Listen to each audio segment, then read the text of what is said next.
पहला पॉइंट आता है लिस्ट। ये लिस्ट क्या होती है और हम क्यों बनाएं लिस्ट। मित्रों, लिस्ट इसलिए जरूरी है क्योंकि इस बिजनेस में जो संसाधन है, रिसोर्स है, या कह सकते हैं रॉ मटेरियल है, कच्चा माल है, वो कौन है? लोग हैं। यानी कि ये बिजनेस किसका है? लोगों का है। यानी जितना भी बिजनेस यहाँ पर होना है, उस बिजनेस को होने में लोगों की जरूरत पड़ेगी। ये बिजनेस अकेले से नहीं हो सकता है। वन मैन आर्मी बन के यहाँ पर कुछ भी मिलने वाला नहीं है। इसलिए हमें यहाँ पर लिस्ट बनाना बहुत जरूरी है। और लिस्ट बनाने में समय कितना लगता है? अगर हम शुरुआत कर रहे हैं, नए व्यक्ति को शुरुआत करवा रहे हैं, तो नए व्यक्ति को मुश्किल से 45 मिनट से लेकर 1 घंटे के अंदर वो एक लिस्ट बना सकता है। उसमें कम से कम 20, 25, 30 लोगों का नाम तो लिख ही सकता है। लेकिन मैं कहूँगा कम से कम 100 लोगों के नाम जरूर लिखें, और बेहतर होगा अगर आप 300 की लिस्ट बना लेते हैं। लेकिन अगर आप 100 से लेकर 300 लोग लिस्ट बनाते हैं तो ये आपके लिए बहुत ही रामबाण साबित होगा। लेकिन एक हकीकत मैं आपको बताना चाहूँगा, डायरेक्ट सेलिंग में मोदी केयर के अलावा बहुत सारी कंपनियां हैं और सारी कंपनियों में लोग आते हैं, लेकिन ओवरऑल डाटा की बात करते हैं तो 80% लोग ऐसे होते हैं जिन्होंने अपनी लाइफ में कभी लिस्ट ही नहीं बनाई। दोस्तों, आप साथ रह जाएंगे, इतने लोग आते हैं बिजनेस में और बिजनेस में आने के बाद करीब करीब 80% लोगों ने कभी लिस्ट ही नहीं बनाई। उनको लगता है कि जो लिस्ट है वो हमारे दिमाग में है, हमें याद है, हमारे मोबाइल फोन पर है, हमें जरूरत क्या है लिस्ट को बनाने की। लेकिन यही हमारी पहली गलती हो जाती है। हम पहले जो हमारा पिलर होता है उसको हम खराब कर देते हैं। तो हमें लिस्ट बनाना होगा। लिस्ट बनाने के लिए आप कहीं बाहर जाने की जरूरत नहीं होती है, आप घर बैठे लिस्ट को बना सकते हैं। अगर आप लिस्ट बनाते हैं तो आपको क्या फायदा होगा?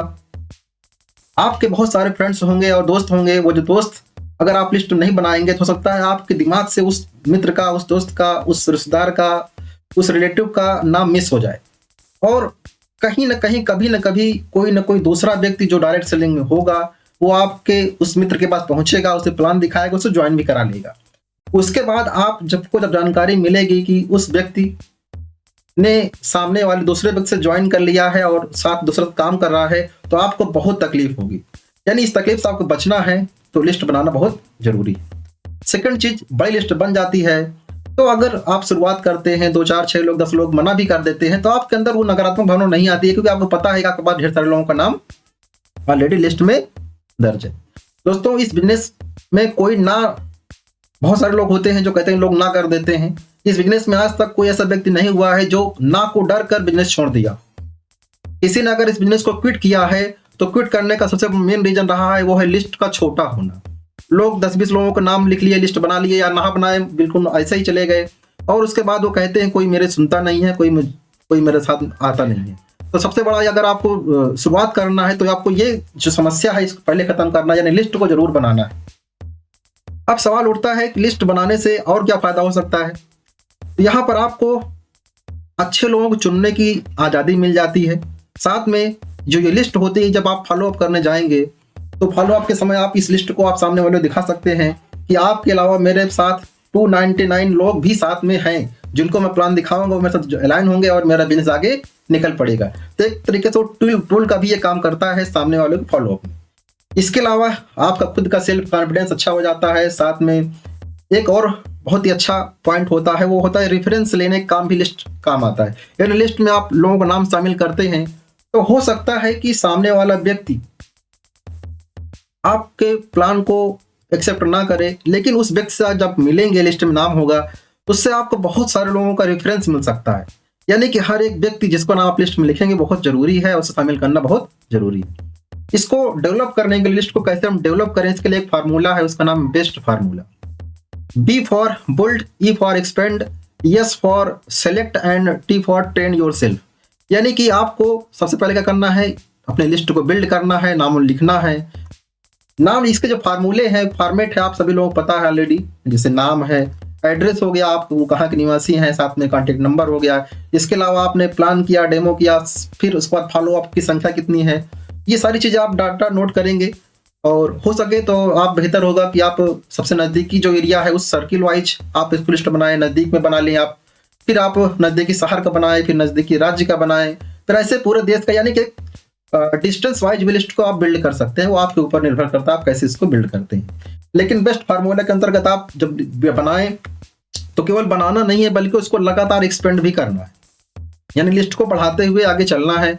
फिर उसके बाद यस फॉर सेलेक्ट, यानी कि उसमें आपको चुनना भी होगा। क्या चुनना होगा? यानी कि उसमें लोग कैसे हैं, यानी कि आपके नज़दीकी वाले हैं कि जाने अनजाने कैसे लोग हैं, उसको आप सेलेक्ट करना होगा। लास्ट में आपको ट्रेन करना, यानी अपने आप को सेल्फ को ट्रेन करना है कि हमको इस लिस्ट में नाम नए नए जोड़ते रहना है, हमको इसमें नाम जोड़ने की प्रक्रिया कभी रोकना नहीं है, इसको लगातार हम बढ़ाते रहेंगे। ये बहुत जरूरी फार्मूला है, क्योंकि हम लिस्ट बना के उसको मान लेते हैं कि ये लिस्ट स्टेबल है, स्थायी है। लिस्ट हमेशा डायनेमिक होती, चलती फिरती रहती है। आई थिंक आप सभी लोग बेस्ट फार्मूला को समझ चुके होंगे। अब हम बात करेंगे लिस्ट में किसे शामिल करें। इसका सीधा साधा जवाब है, आप सभी को लिस्ट में जरूर शामिल करें। जितने लोगों को आप जानते हैं जो जीवित हैं उनको जरूर शामिल कर लें। अगर आपको दिक्कत होती है कि लिस्ट में हम फिर भी हम कैसे शामिल करें, हमें फार्मूला चाहिए, तो ये फार्मूला जग जाहिर है, इसका नाम है फ्रेंड्स फार्मूला। यानी आप सबसे पहले अपने फ्रेंड्स में एफ फॉर फ्रेंड, यानी कि अपने मित्र कौन हो सकते हैं? आपके स्कूल के, कॉलेज के फ्रेंड्स हो सकते हैं, आपने कहीं कोचिंग ज्वाइन की तो कोचिंग के फ्रेंड्स हो सकते हैं। बहुत सारे फ्रेंड्स हैं, फ्रेंड्स को आप नाम लिखेंगे, ऐड करेंगे। सेकंड रिलेटिव, अगर आप शादीशुदा हैं तो आप हस्बैंड वाइफ होंगे। अगर आप वाइफ हैं यानी महिला हैं तो अपने हस्बैंड के सारे रिलेटिव्स को प्लस खुद के रिलेटिव्स को, यानी कि वाइस वर्सा, दोनों के रिलेटिव्स को नाम ऐड करना जरूरी है। जरूरी नहीं है कि सभी लोग बिजनेस ज्वाइन करें, लेकिन कम से कम उनको ये जानकारी हो जाए कि हमारा सामने वाला जो रिलेटिव है ये बिजनेस कर रहा है, और वो आपको कहीं ना कहीं हेल्प ही करेगा। नेक्स्ट है आई फॉर इंडस्ट्री, यानी जहां आप जॉब करते हैं, जॉब के आपके बहुत सारे कलीग्स होते हैं, सहकर्मी होते हैं, उनका नाम आप शामिल कर सकते हैं। ई फॉर एम्प्लॉई, यानी कि ई फॉर ई कॉन्टेक्ट होता है, करने मतलब फेसबुक, व्हाट्सएप में बहुत सारे लोग होते हैं, आपके कांटेक्ट में होते हैं, उनका नाम ऐड कर सकते हैं।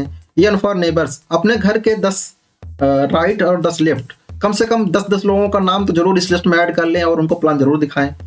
डी फॉर होता है डायरेक्टरी, यानी कि जो भी आपके घर में छोटे मोटे काम करने आते हैं, चाहे वो इलेक्ट्रीशियन हो, चाहे वो प्लम्बर हो, या कोई भी दूध वाला हो, कोई व्यक्ति हो, सफाई वाला हो, कोई भी आता है उसका नाम भी आप जरूर ऐड करें। ड्राइवर हो, जिससे कि शायद हो सकता है उसमें से कोई व्यक्ति निकल आए जो बिजनेस कर सकता है। इसके अलावा यस फॉर स्ट्रेंजर्स, दोस्तों यस सबसे लास्ट में आता है, लेकिन सबसे बेहतरीन फार्मूला है। अजनबियों को जरूर शामिल करें, प्रतिदिन आपको शामिल करते रहना है। हालांकि आपको प्लान्स पहले फ्रेंड में दिखाना, यस में बाद में जाना है। अगर आप फ्रेंड्स को छोड़कर यस में जाएंगे तो फिर भी आपको निराशा हासिल होगी। इसलिए जरूर शामिल करें सभी लोगों को, और इस फार्मूले का इस्तेमाल करके आप सभी लोगों को लिस्ट में शामिल करें। अब बात आता है चयन कैसे करें। ये बहुत ही महत्वपूर्ण टॉपिक है, क्योंकि कहने के लिए फ्रेंड्स फार्मूला इस्तेमाल कर लेते हैं हम सभी लोग और लोगों को नाम आ जाता है, लेकिन फिर भी हमें उतनी सफलता नहीं मिलती। तो सिलेक्शन कैसे करें लिस्ट में, इसके लिए एक टेक्निक है। वो टेक्निक है, आप कैटेगरी बांटें, यानी कि श्रेणी बांटें। श्रेणी में क्या करना है हमको, सबसे पहले सबसे नजदीकी दोस्त और रिश्तेदार, जिनकी बात जिनसे आप बात करते हैं, रेगुलर बात होती है और वो आपकी बात को टाल नहीं सकते हैं, उनको आप हॉट लिस्ट में डालेंगे। इसके अलावा उन दोस्तों और रिश्तेदारों के जो रिश्तेदार हैं या दोस्त हैं उनको आप वार्म लिस्ट में डालेंगे, क्योंकि आपसे उनका थोड़ा थोड़ा परिचय है। और अगर दोस्तों के दोस्त या रिश्तेदारों के रिश्तेदार, यानी कि एक थोड़ा सा लंबी दूरी हो जाती है या अजनबी कोई व्यक्ति है, तो उसको आप कोल्ड लिस्ट में डालेंगे। और कभी भी जब प्रेजेंटेशन हम करने जाएंगे तो ध्यान रखेंगे, सबसे पहले हमको हार्ड लिस्ट के लोगों को प्रेजेंटेशन करना है, फिर वार्म लिस्ट को हार्ड बनाना है और फिर प्रेजेंटेशन करना है। कोल्ड लिस्ट वालों को पहले वार्म करना है, फिर हॉट करना है, फिर जाके उनको प्लान दिखाना। यानी कि हमको रस नहीं करना है कि हमने नाम आज ऐड कर लिया, कल ही उनको हम प्रेजेंटेशन कर दिया, ऐसा हमें नहीं करना है। पहले हमें रिलेशनशिप बिल्ड करना बहुत जरूरी होता है। हम इसी चीज में चूक जाते हैं और हमारा काम खराब हो जाता है, हम अच्छे अच्छे लोगों को भी मिस कर जाते हैं। और आखिरी पॉइंट जो इसमें दिया हुआ है वो है रोज नया नाम जोड़ें। ये एक ऐसा कार्य है, इसको आप रेगुलर जरूर करें। आप घर से बाहर निकलते हैं, बहुत सारे लोग आपसे मिलते हैं, तो उनका नाम आप जरूर ऐड करें। ऐड करते रहने से क्या होगा, आपकी लिस्ट लगातार बढ़ती रहेगी और आप निरंतर इस बिजनेस में बने रहेंगे और कभी भी आप इस बिजनेस से आउट नहीं होंगे।